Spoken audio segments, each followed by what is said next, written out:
उधर जिला कुलगाम के बेशतर इलाकों में सेब के बागात में लीफ माइनर नामी बीमारी फूट पड़ जाने से किसानों में तशवीश देखी जा रही है। इस बीमारी से फसल को नुकसान पहुंचा है और सेब के दरख्त भी मुतासिर हो गए हैं। किसानों ने इस बीमारी से निपटने के लिए इंतजामिया और मुतालिका हुकाम से मदद तलब की है।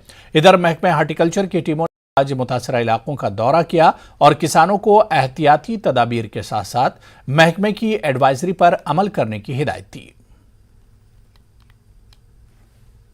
70-80 लाख का फ्रूट निकलता है हर साल।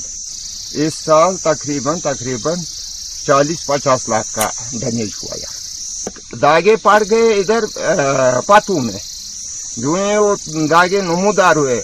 हमने इसे इजी लिया क्योंकि यहाँ पर सालाबारी हुई। सालाबारी की वजह से हमने कहा कि शायद तो ये डैमेज हुआ सालाबारी से, वो कारण नहीं था। उसने अपना रिजल्ट दिखाया।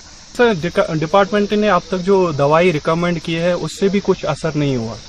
सो वी आर रिक्वेस्टिंग कि इस पे पूरी तौर पे तहकीकात होनी चाहिए कि असल में ये क्या चीज़ है, क्योंकि इससे तकरीबन 80 to 90% लॉस हुआ। न सिर्फ अब लीफ माइनर का इशू है, we are also suffering from rate issue, क्योंकि रेट भी कुछ नहीं आ रहा है यहाँ पे। माइनर है एक पहले से ही यहाँ पे था, लेकिन एक नई स्पीशीज़ यहाँ पे आ गई और पहले ये शोपियान एरिया में नमूदार हुआ, उसके बाद बहुत सारी जगहों में फैल चुका है। एक एडवाइजरी लॉन्च की वहाँ पे कि कैसे इसको कंट्रोल में किया जाएगा।